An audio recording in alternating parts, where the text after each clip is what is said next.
Hello, everyone. My name is Nancy Associate Director for Research and Knowledge Creation here at the Getty Research Institute. On behalf of Getty, it is my great pleasure to welcome you to this conversation about artists' things, Rediscovering Lost Property from 18th-Century France, written by Katie Scott and Hannah Williams. If you have not yet had the chance to see this book in its physical or open access digital forms, I invite you to do so by clicking on the links that will be appearing in the chat, which also include a discount code to purchase the book. So today, our audience is quite big and growing. We've got about 70 people who have joined the webinar so far. And it is also scattered around the world. But I would like to begin by situating the source of this feed in Los Angeles from the Getty Center with our institutional land acknowledgement. We would like to acknowledge that the land Getty inhabits today was once known as Tavangar, the home of the Gabrielino Tongva people.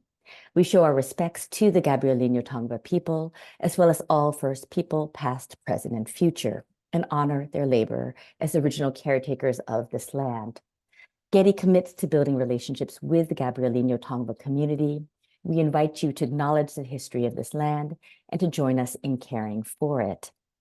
And just to briefly add a few words to further elaborate on those relationships that were just signaled, I will let you know that the statement that I just read was formally adopted by Getty around 1 year ago. It was crafted and approved in collaboration with our partners, the Gabrielino Tongva Band of Mission Indians. And so this is a relatively new statement for our institution, and it was launched when a major installation by the Tongva artist Mercedes Dorame was mounted in the entrance hall of the museum. And that installation is still on view now, but it is nearing its closing date in July. And so if you have the opportunity to come to Los Angeles, I invite you to visit us here and to see Dorame's work, which features massive iridescent abalone shells suspended in air.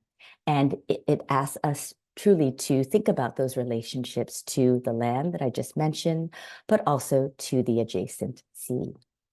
And now to start our conversation, we are thrilled to present this innovative volume, which asks us to think differently about 18th century artists and their work, moving beyond their expected roles as creators or even collectors, to consider them as holders of various things that range from the mundane to the unique to the truly unexpected.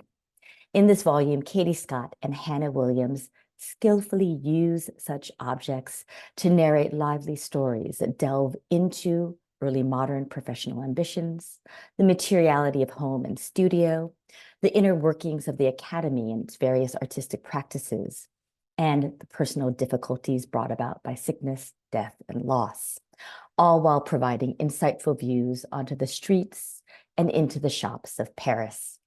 And I am so pleased that we have not just the two authors here to introduce the volume, but also two other colleagues who will share their perspectives on the many delights of this book. So I will just introduce them briefly with the understanding that their longer bios will be appearing in the chat. We will be hearing from Katie Scott, Professor Emeritus at the Quarto Institute of Art in London, Hannah Williams, Senior Lecturer in the School of History at Queen Mary University of London, Marie-Laure Buku Pongo, Assistant Curator of Decorative Arts at the Frick Collection, and David Pullins, Associate Curator at the Metropolitan Museum of Art. And I will also just rest here for a moment to say that the Getty Research Institute will soon be publishing David's book, which is entitled The Mobile Image: From Watteau to Boucher, and we are eagerly awaiting the appearance of that book this summer. So please keep an eye on this list, which continues to offer many enticing titles to the 18th century crowd, which I know is very well represented by both this panel and our audience. And so with that, I will now turn things over to Katie and Hannah.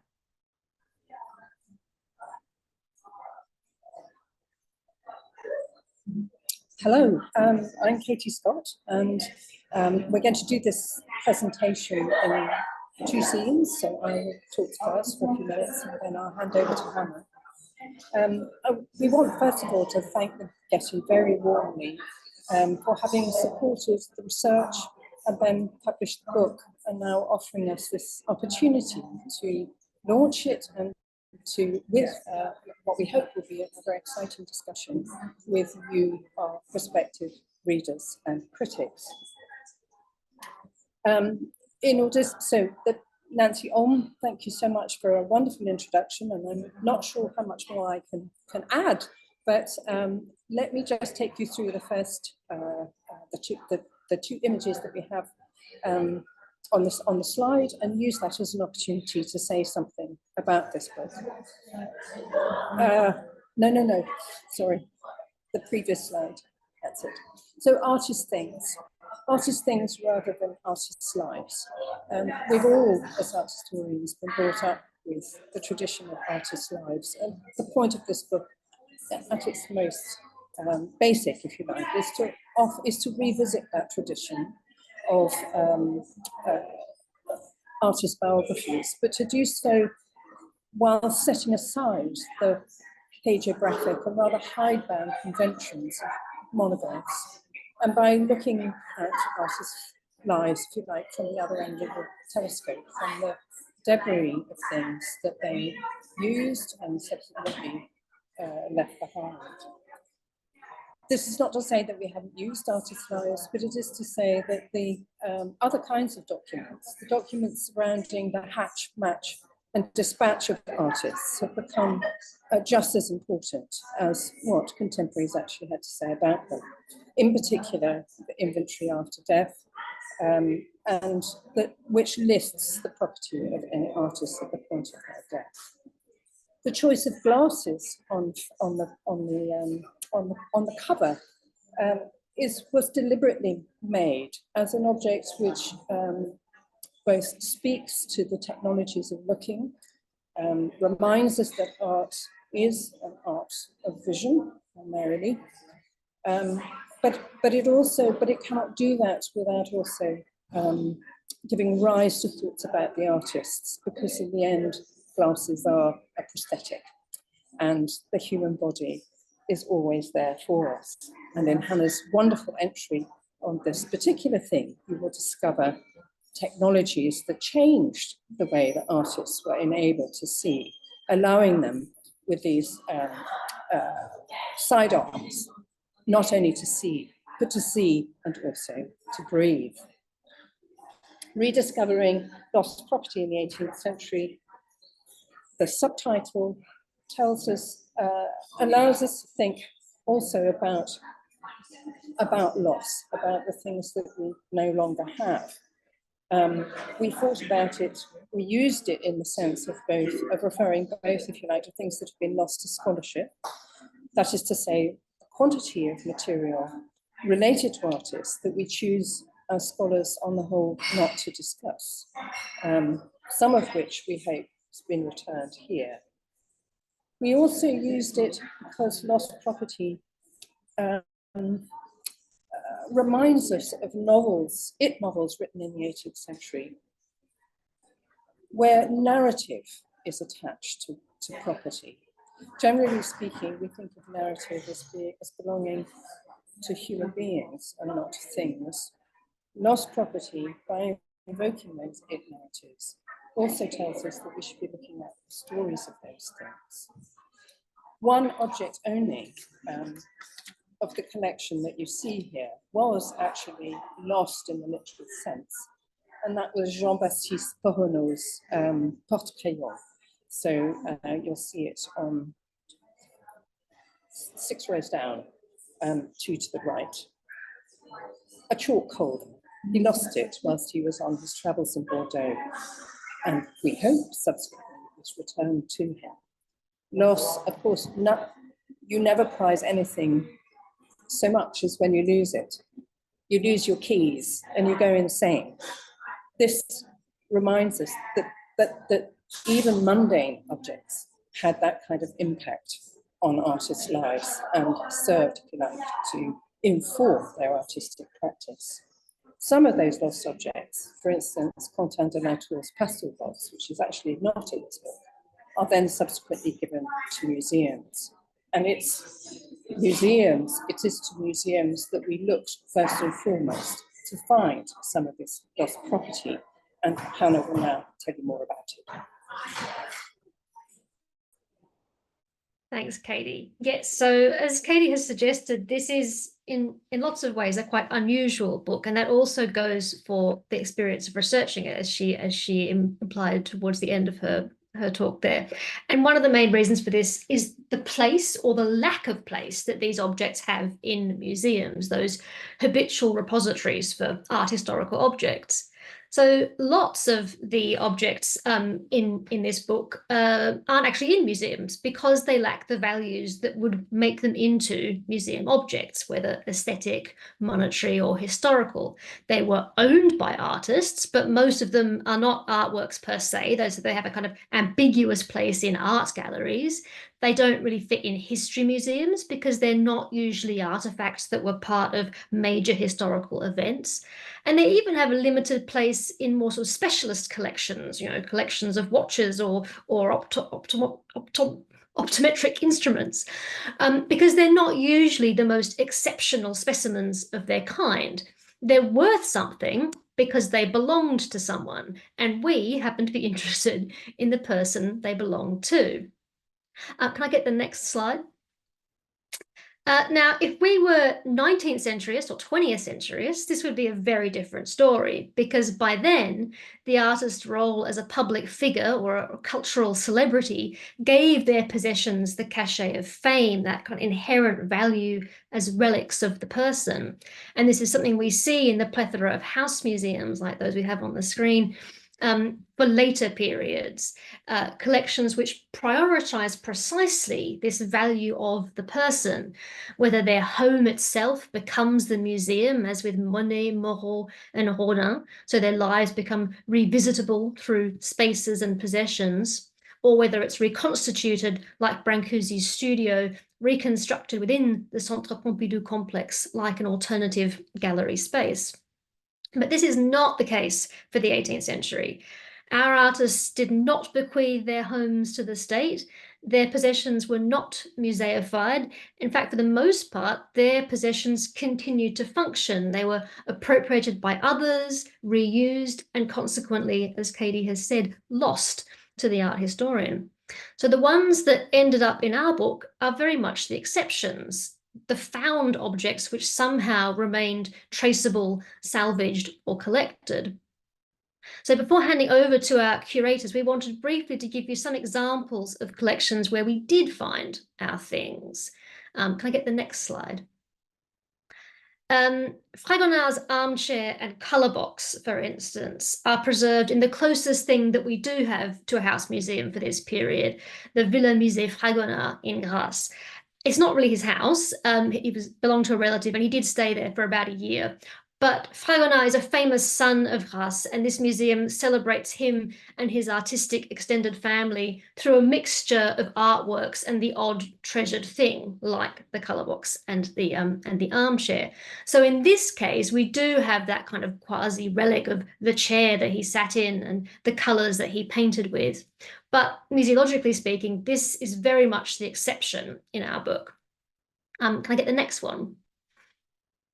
A very different kind of collection that provided several objects for the book was Paris's École nationale supérieure des beaux-arts, which is the institution which evolved directly from the French Royal Academy. And they still have numerous objects that resided in the Academy's apartments in the Louvre. For instance, the document box containing the statutes, which was kept by each artist holding the title of secretary for the institution. The funeral book into which invitations were pasted for every artist's funeral, and Houdon's écorché, anatomical sculpture that he created as a teaching tool. So the first two are preserved as documents in the school's archives, but the écorché is actually still functioning. You can see its legs there at the front of that photograph, standing in the Morphologie gallery, along with other casts and skeletons and specimens. So these objects were preserved by an institution which, for various reasons, esteemed the institutional value that they embodied, either as relics of the past or as as functional tools in the present. And can I get the last one, next one? So finally, these are two objects that are held in more conventional museum collections. Lyotard's gaming set in the Musée d'Art et d'Histoire in Geneva and Houdan's modelling stand in the Carnavalet. So these objects are both preserved in major collections, but neither object really fits in a traditional way. So Lyotard's exquisite Chinese gaming set is not on permanent display. It's actually kept in storage in an off-site underground bunker. Despite this museum's really important collections of Lyotard's art and their devotion to Lyotard as their sort of hometown hero, his box doesn't really have a place in the museum. Houdan's modelling stand, meanwhile, is on display, but almost by accident. We found it serving as a plinth in the revolutionary galleries before the recent renovation, complete with a little metal plaque labelling it as Houdan's stand. But when we were getting photo permissions for the book, the Carnavalet's reproduction team had no records of the museum owning any such object, and no light could be shed even when we showed the photos that we took in their galleries. So its status in the collection is ambiguous, to say the least. So these are just a few examples of the things and their relationship with the museum, but we're delighted now to hand over to our museum experts to share their insights on these issues around art as things in museum, their value and their awkwardness. And first, Marie-Laure, who is responsible for many things in her role as decorative arts curator at the Frick. Thank you very much, Hannah. Thank you again, Katie and Hannah, for inviting me and to everyone, and Nancy, but others at the Getty Research Center for organizing this webinar. I thought the book was extremely interesting. I both read the paper version, but also the digital version was so practical. I was usually, for people who know me, and I like books, but I thought it was so well presented. The online version was so well presented, and it was very easy to find what I wanted to find.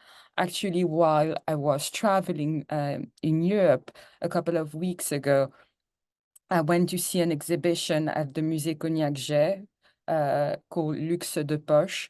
And it was also about those very small objects that belong maybe once to artists and painters. This book was also very interesting for me because, as Hannah has mentioned, most museums, unless you are the Louvre or the Met or the V&A, don't really collect those small objects because their values, as it was said, it was minimal unless there was a big historical event. So we do not have snuff boxes, for instance, but we do have one, the one you can see here, made of porcelain after a model by Johann Gottlieb Kirchner around 1740.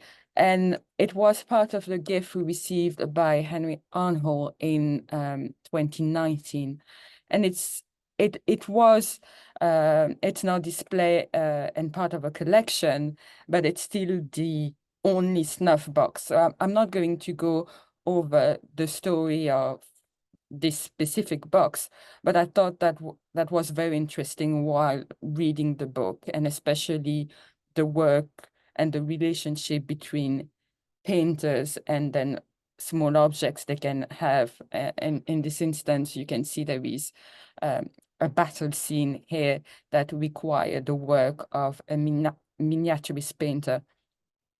What was also interesting, it's a lot of these things and objects sort of overlapped with my own research as a curator working on the collection, but also with my PhD. And I worked on diplomatic gift offered by King Louis XV. And it's very interesting because a lot of objects that seem maybe useless today were quite popular as diplomatic gift.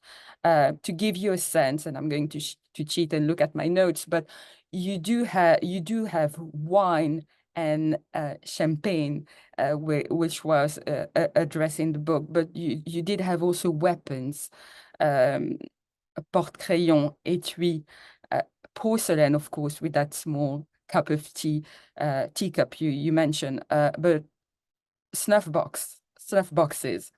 And these small objects were what we could call the number one object sent to other courts. To give you a sense of the proportion, if you look at the reign of Louis XV, and what was sent during that time, you have 2%, less than 2% for porcelain, but almost 20% for snuff boxes, which is quite interesting. So to see the collection of an artist and then trends, and these were very popular, and you explained that very well because of tobacco, and you mentioned, I think, Jacques le Fataliste, and I can think of Don Juan and Molière, who said, I think it was end of 17th century, who said that having a snuff box and being able to snuff was a passion for an honest man, and people who didn't use these objects deserve to die. So that was quite a funny quote I found when I was doing my research. You have also mentioned the portraits, the various portraits of people holding the object, which is quite interesting. And as you may know, we are moving back to our mansion very soon, later this year. And while I was working on the collection and on the snuff box, but also a collection of clocks and watches, it made me rethink how to display those objects, especially with the opening of the second floor. And I think the book will also sort of nourish the conversation we have about the display at the mansion.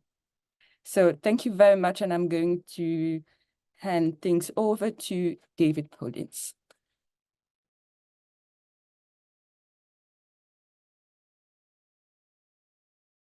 Thanks so much, Marie-Laure, for leading into this kind of curatorial side of the discussion. Certainly to our colleagues at the Getty, also Hannah and Katie, for inviting me. It's a project that I've watched for as it's come to fruition. It's really exciting to see it, and its depth as you sort of work with both the digital and physical versions over time is so rewarding. I think as those of you attending will discover. I'm really intended, I think, in this role here to speak about how this intersects as in my role as a paintings curator, and therefore on some level more traditional kind of art historical purview, but one that I really came to really via decorative arts and objects, thereby in a way alerting me not only to this exciting project in its early days, but also to the acquisition actually of the object that you see on the right there on the screen.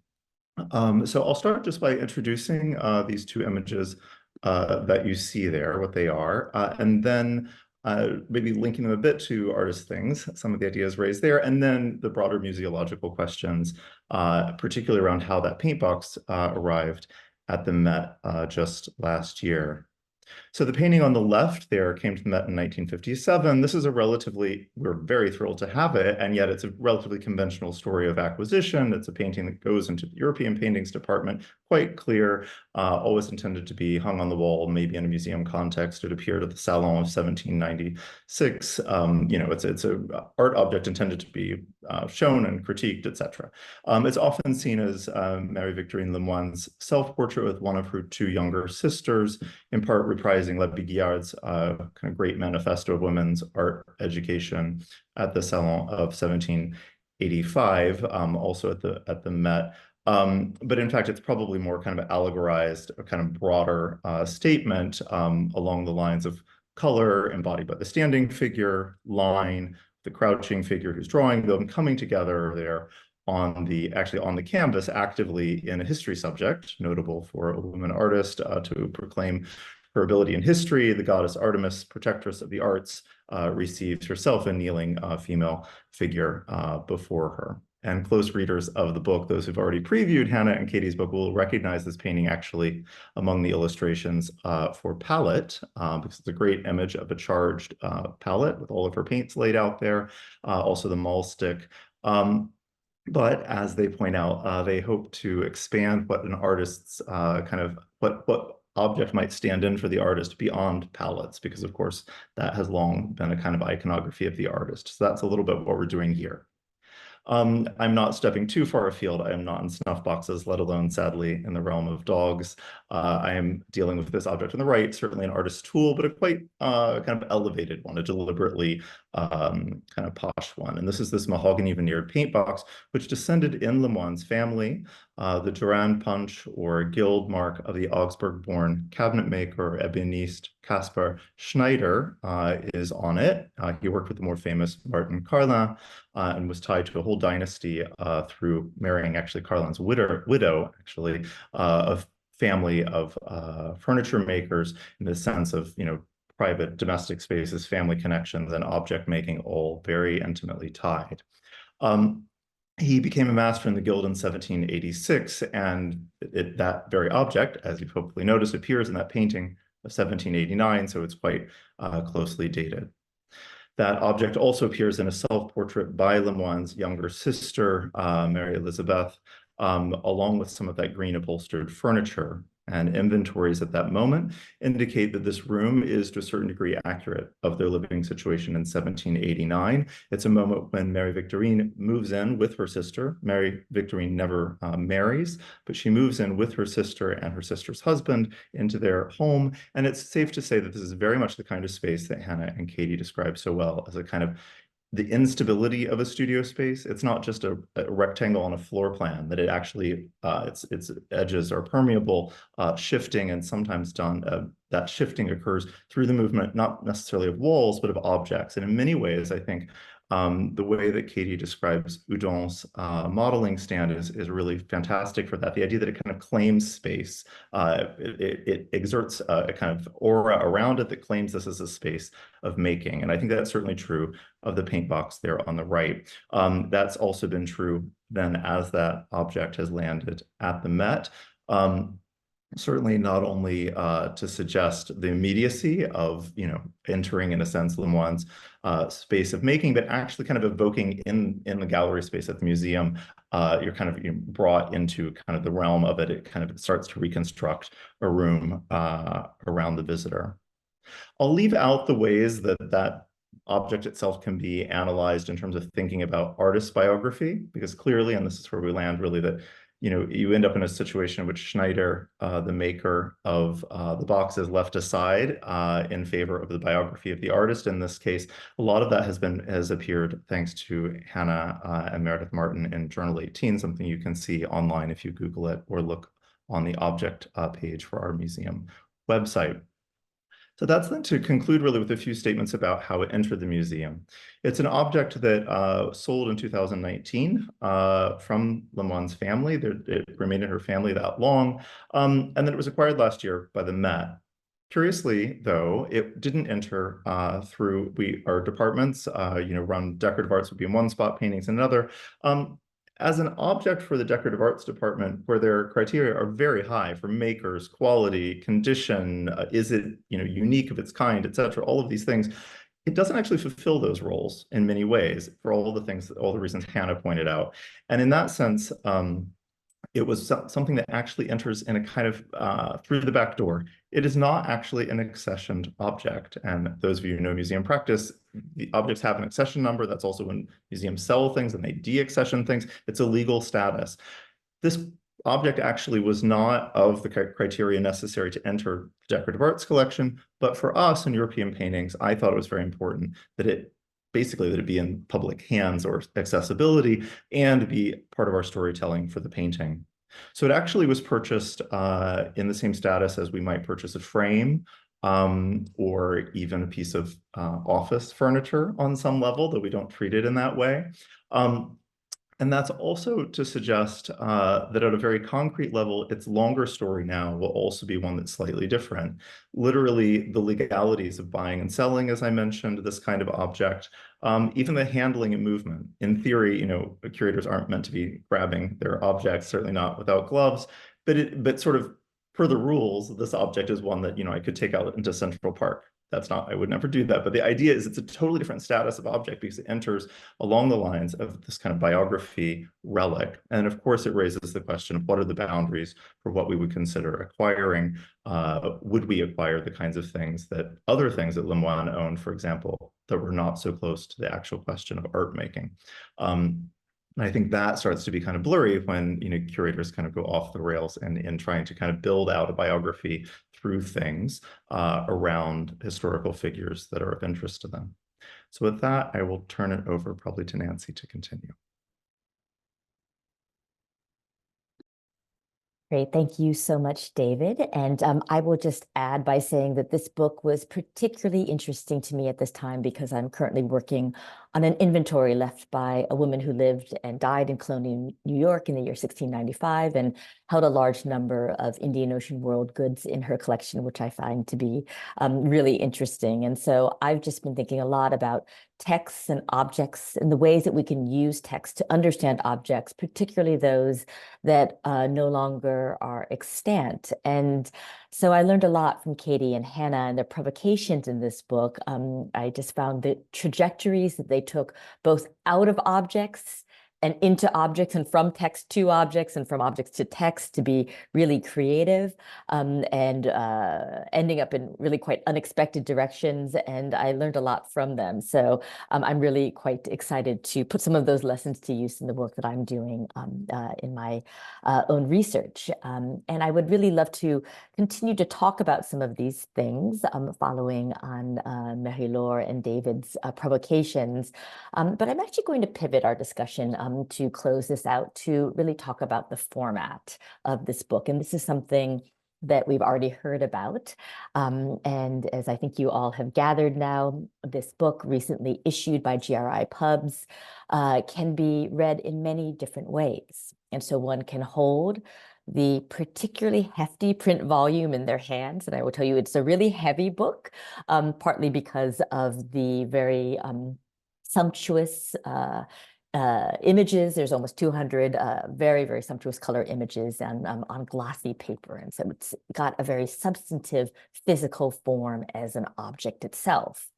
But the primary mode of delivery of this book is its online version, and it is offered through Quire, which is a digital publication framework that is developed here at Getty. And Quire offers a born digital reading experience, which you've already heard about from our previous two speakers. It is interactive and it can be viewed on a number of devices. So on a desktop, a laptop, on a phone, or a tablet. But it also provides downloads of the book as a PDF or as an EPUB. So it can be read using different reading platforms. And all of these digital forms are available open access and ungated. And so I hope that all of you not just read artist things, but I hope that you engage and explore its many modalities and all of these channels of delivery. As some of the others mentioned, I tried to move between format. And so I'd kind of start with the print version and then go to my phone and then go to the laptop version. And what was really exciting is the different kinds of engagement that each one invited that were all very kind of haptic and tactile in different ways. And, in this way, I really think that this book embraces a future of the book that is big, that is really capacious. It's much more than a print volume that has a digital format. And it's definitely much more than a digital experience that also appears in print. And it's through this book that I started to really conceive of the book and its future as this kind of receptacle, this kind of conceptual receptacle for ideas authored by Katie and Hannah, but delivered with these distinct modalities. And I especially love the places where the different versions came apart, where they were not identical to each other. And I really appreciate the way in which they accommodated these different reading behaviors that we all have, right? Whether it be turning pages, clicking on links, swiping across the surface of a screen, or scrolling through a long continuous document. And that's the technology part, but I think to really just think about what Katie and Hannah have presented here, Artist Things is a work that rejects the standard linearity of a book. Of course, it has a beginning and an end, and if you're going to read the print version, you're going to be steered through that beginning to that end. And it has a very compelling framing introduction that is extremely helpful, but you certainly get the sense that you don't need to start there, right? And the choir version particularly, and you've seen many screenshots of it with its kind of game board kind of orientation. It really entices the reader to jump into any one of the objects of interest. And each object entry then refers to other objects. And so one can come in and pursue a path through the book that might move from object to object based on their functional relationships or their material qualities, or on the artists who own them and their relationships to each other and their social entanglements. And in this way, this digital book really gives us all the ability to carve out our own paths and to navigate our own trajectories through the book. And so Katie and Hannah, I think, have done a very brave thing in producing a book that doesn't prescribe an order and does not necessarily dictate that narrative structure, even though it is formally governed by the alphabet, as they describe in their introduction. And I just really want to underline the role of our digital publications manager, Greg Albers, who I hope is on here still.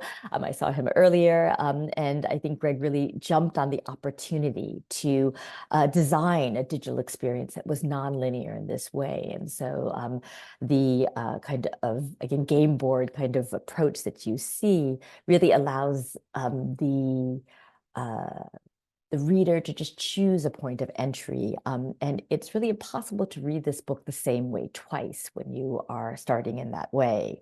And so to me, this book is an exemplar of scholarly collaboration between Katie and Hannah. And I noted that each one of the essays is kind of marked with a sign that shows you which one authored the essay, but it's very clear to me that this really is a deep intellectual collaboration and a partnership that is very thoroughgoing.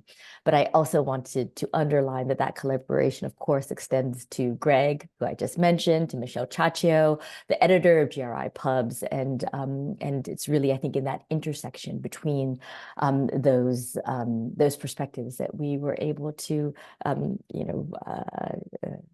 that we have this quite amazing and innovative digital project. So I find myself personally captivated by surely the material world of 18th century artists that Katie and Hannah have sketched so vividly, but also what this book tells us about the future of the digital monograph. And I see one in which authors, developers, and editors are working in close communication, finding opportunities to tell stories that take full advantage of these technological capacities that I just pointed to, but also are working to develop the capabilities of our platforms to spur on new ways of not just reading, but also of writing as well. And so Katie and Hannah, congratulations for this really exciting development. This has just been a pleasure to read, and I look forward to this continuing conversation. So I'm going to invite everyone now to come back on screen. And the Q&A function is open for those who would like to ask questions of the authors or maybe even the panelists. And I also wanted to, as these questions populate, maybe give the chance for Hannah and Katie to, maybe provide a brief response to anything that you heard that might have sparked some interest. Sure. Thank you so much, all of you, for those really fascinating interventions and thoughts on the content of the book and on the issues that it raises and on the format, these modalities of its communication in the print version and in the digital version. I was thinking, Nancy, as you were talking about that, how that sense of interactivity that you get with the digital version does in some ways replicate the sense of chance and randomness in some ways that we experienced in the researching of the book, precisely because we were forced into such unusual spaces for doing that, because of the values that the objects now have, and the way in which they have been lost as material things in so many cases. I was really struck also, Marie-Laure, I know that you're right in the middle right now of moving, as you were saying, from the Frick's temporary home back to the mansion. I don't know if people who don't know about the Frick, its collection is in a collector's house normally, but it has been in a more white cube kind of space during renovations. And I was wondering if in the process of that move, if any of the objects, the ambiguities or values have changed, particularly thinking about maybe Frick's own collection versus his art collection, any of those objects that are sort of valuable as belonging to, as your relics of the person in the mansion, somehow lost their meaning with that move, or vice versa. And David, I was thinking, obviously I think that the Carnavalet's modeling stand probably has a very similar story to Lemoine's color box, and that's why for the working systems of the museum, it's kind of lost in those systems. And I'm kind of curious about how normal that is in your experience. So those were my thoughts, but we'll see who wants to take up the conch. I can start. That's a very interesting question. Obviously, at Frick Madison, because what the main constraint was the space, we had less space. So obviously, we had only the collection and the paintings and the decorative arts and a small selection. But it's true that even at the mansion, since it's a house, and even for me as the curator overseeing decorative arts, I look after decorative arts, but not all of them, which was very tricky because we had discussion about conservation issue of restoring a desk that belonged to Frick and that was in the library, for instance. And I'm not technically overseeing those objects. So as David pointed out, there is a sort of hierarchy between the collection and the value we put into certain objects, like the snuff box, which is part of a big gift, and also it's made of porcelain. So you have all that history, and then with diplomatic gift and snuff boxes. But for small objects, the ink or the pen or the desk or the lamp, these are what we call household furniture. So they do not have a proper accession number. So it's always interesting when we need to work on these objects or do more research, who will do the research? I would just say that in response to Hannah's question, I'm trying to think about the closest comparison that some people know, and they sometimes bring it up actually when I've presented this object, is that we have a painting by Gérard of Talleyrand, in which there's an inkwell that is depicted in the image, and it's a very fancy inkwell that Talleyrand owned, and we at one point did acquire the inkwell as also a very wonderful object on its own in its own right. Of course, that tells a slightly different story, but it does also signal probably a move in exhibition, one which happened at the Frick, actually, Amy Eng's Moroni exhibition. I'm thinking of the paired an object that's in the painting with an object that's in the room. A while ago at the Met, there was a Watteau exhibition in which musical instruments that are in the room appear in there. And the public tends to adore that. I mean, the immediacy of the object that's in the image. And so there's that. I mean, you think about even the Sargent and Fashion show that's up right now. That's kind of a thing. I would say that at the museum, the wider, if you really want to find a trove of these objects, Hannah, I think maybe we talked about this at one point. If you came to the Met looking for these things, traditionally the place you would actually find that would actually be in conservation. And that's largely because conservation studios. I think of that, certainly it's true at Harvard Art Museums, definitely true at the Met. Our paintings, actually works on paper in particular. Marjorie Shelley is someone who has built up quite a large collection of artist tools, including paint boxes, other things, brushes, to kind of link up with conservators' reading of period treatises. So they're exactly the people who wanted to understand the practice until they had the object, they couldn't figure it out. And so that's actually a place, and sometimes, of course, as you know, the artist tools that are preserved are those by or supposedly owned by given names. So that's actually the kind of pockets, and those are, again, those objects that are in the conservation studio. That actually is true of pigments too. Pigments, and even I think objects that can no longer be bought and sold that are used, ivory, this kind of thing. They, of course, they're not accessioned, so you can't really find them in the same way. So I want to hear from Katie as well, but I can see the questions are coming in. So maybe, Katie, can I put a few of these out and then you can kind of tangle with them as well as providing your remarks? Would that be okay? That's fine. So, great, thank you. So I can see that someone in the audience is very curious about what is the most recently preserved artist item, and that question has come up twice now in the question and answers box. And there's also a question of, do you find certain types of objects hold deeper stories or background than other types? And so maybe, Kate, if you would like to use that as an entry point, and Katie, I will say we're getting a little bit of background noise, so maybe if you could hold up your mic close to, to speak into it, that might help us to hear you more clearly, if you don't mind. Is that better? Yes. Yes. Thank you. Okay. I'm not entirely sure what you mean by the most recently acquired object. Preserved is what they have preserved. So, yes, and so I'm not entirely sure by that, but maybe the person who voiced that question could be a bit more precise. And meanwhile, I'll turn to the second question, which was about, remind me, the second question. So, and this is from Maria-Laure yes. Gonzalez, who asks, yes, do you find certain types of objects hold deeper stories or background than other types?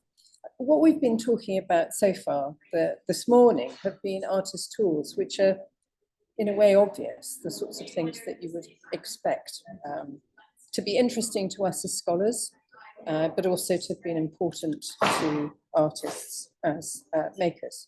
Now, not all objects or not all instruments were. So, for instance, quills were made and thrown away. They were bought in packs.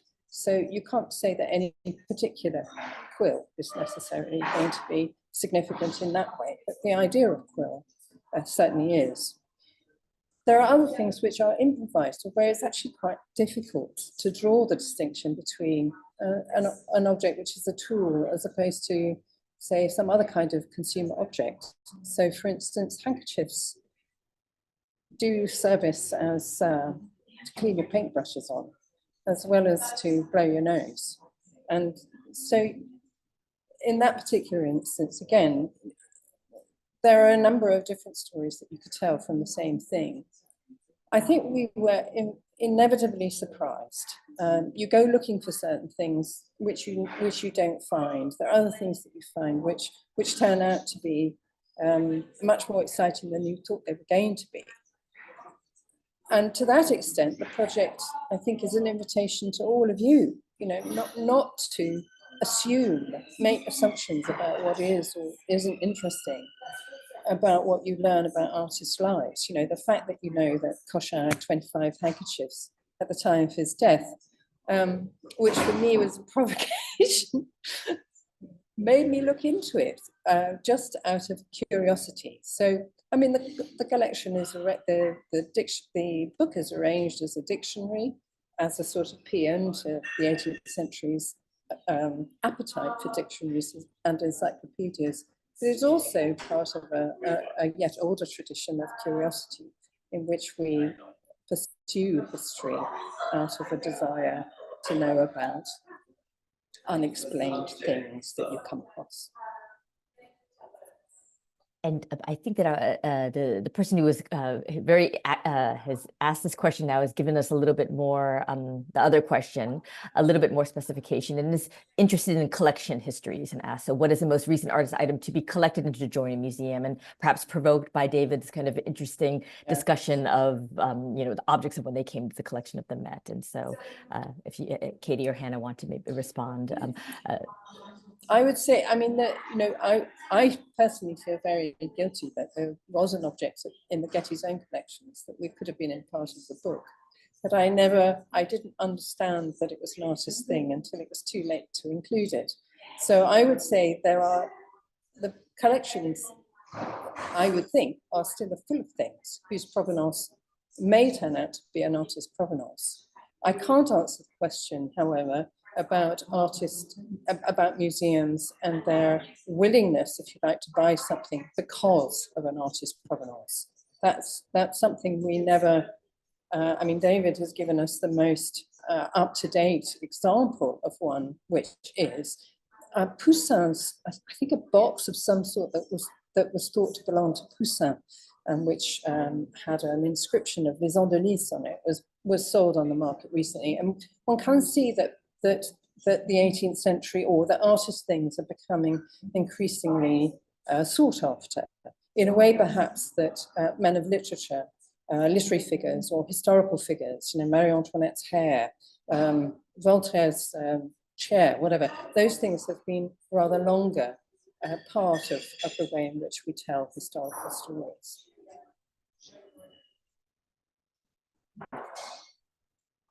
Okay, and I see one more has come in from someone who is not named, but is an architecture student and is interested in how these objects from the book fit within the spaces that they occupied. And so the question is how these spaces can also impact artists. I think I lost a little bit of the thread there, but I think really the interest here is in the relationship between spaces and those objects. And now I kind of lost track on who was talking about the space of the studio. I think it might have been David, but would either of you like to elaborate on kind of space and things? I think actually that, the work of reconstructing the space in which these things were kept by their owners, by their artists, was one of the challenges for each of the entries. It was, there was often a combination of finding that the thing had existed, finding the thing itself or a sufficient archival trait, maybe an image of the thing, maybe the thing was represented in a painting or in a drawing by an artist, or maybe it was recorded in kind of archival documents. And sometimes those archival documents were inventories after death, which are documents that are arranged by space. So the notary goes through all the rooms in the house and lists the objects in them. And so in those instances where we could find it in the inventory, we were able to at least see what room it was in and what other things were in that space. And because rooms in the 18th century didn't always serve very clear or consistent functions, they changed their functions depending on how people wanted to use them. But we could piece together from the things that were in them how the room might have been used. And that's something that Katie does really beautifully in her entry on Chardin's water fountain, and thinking about the relationship, the requirement of water in the studio, and the proximity, therefore, of his studio to the kitchen, and just those kind of practicalities of the working space for an object that's not really a tool, and it's not like a palette or a brush in the same way that we might think of an artist's tool, but clearly a very important sort of functional object for the practice. Yes, and the bathtub comes to mind as well. Yes. I might also jump in to say that one of the things I always love about presenting the object with the painting, which I didn't mention, is that there is often, when you have the object, the image of it represented, this desire, the feeling that you will reconstruct and you will have it in exact sense. And of course, all of us, and that's a wonderful thing, anyone who's worked with inventories will have so much fun with that in Katie's book, because it's just like, this is exactly the imagination that starts to turn. And yet a real caution, if you will look again, I mean, if you'll see on our website for that the painting, there's the images of the table. And something I discovered from the table came into the museum was the way that it's represented in the space, the hinge on that, there's a metal hinge that will only allow it to go perfectly vertical, 90 degrees. That would have been really unattractive and actually just kind of a block on the image. And so Lemoine has opted to give it a further tilt outward, which alleviates that in the image. It's just a really good reminder that these are not one-to-one and that that is not actually the space. It is this hybrid studio domestic space. And yet there's always this gray space, which I think is important to remember. I think if I can just add, one of the interests of looking at these things was from the point of view, from a spatial point of view, was to understand also how objects help you rejig a space, so that it's not as if you've got a space as a box in which you place things so much, but the feel of the space, the way that the space functions, is brought about by the inclusion of particular things. Now, of course, it was, in a way, the priority was to understand the artist's space, so the studio in particular. But that would be the case also for the interior, whether it's understanding, where snuff boxes, the interest for Marie-Laure, were placed. What spaces did we find them in? From the pocket to the chest of drawers, to the space of sociability in which people gathered round and shared snuff on from somebody's box on their hand. So that from an architect's point of view, I would say, not just actually built spaces, but the constructive qualities of objects to recreate spaces in other forms, in other patterns. And if I may add something, yes, so you do have trend for the snuff box, you do have a trend and a moment of sociability, but you do also have a very financial aspect. Those snuff boxes are very popular because you have diamonds, and then ambassadors and diplomats can quickly resell to the second luxury market. And at the end of the reign of Louis XV, you see diplomat asking to get the money simply because they don't even want the snuff box. So that was also interesting. So it looks like we might have time for one last question, and this kind of shifts us away from the relationship of objects to spaces and toward the relationship between objects and people. And so, and this one comes from within the GRI, and the question is about these objects in relation to relics, and do they acquire some special status by virtue of having been touched by the artist, and that kind of that's kind of relationship between what traces there are of the relationship between the owner and indeed what that relationship might confer to those particular things in the cases where we have those objects that can be directly connected with a legacy. I'm sort of reminded of the story of David's table. I think this might be a good place to end, actually, because in a way, so this is the story is told in the book, but it's basically a table that David had made by a cabinet maker to be the table of Brutus's household table in his painting of Brutus. And David himself, he doesn't need a table to be made in order to paint it, but he wanted this table for some reason, and then he actually kept it in his studio in a strange sort of like a strange space where he kept objects from his other paintings. So he had Madame Recamier's chaise longue in this studio space as well, and you came to visit his studio and you kind of saw these objects already kind of posed as relics of their paintings or relics of their characters. So Madame Recamier's chaise and Brutus's table. And then the table itself got passed down, not the chaise longue, but just the table, got passed down to David's heirs. And there's a little plaque in it that sort of says it was, I think it wasn't sold out of the family until like the 1950s. So it really stayed in the family as a kind of relic, not of Brutus by that point, but a relic of David, the person. And it's coming back to that other question about, you know, things that have come on the market recently, because it was one of the objects that came up for sale during the writing of this book, the researching of it, and it's a beautiful object made by Jacob. It is actually one of those things that is exquisite in its own right as a thing, but it wasn't, as far as I'm aware, it wasn't purchased by a museum. We thought the Louvre might buy it as, you know, Brutus's table, but no. And it's actually gone into a private collection where presumably it is a relic now of all those things.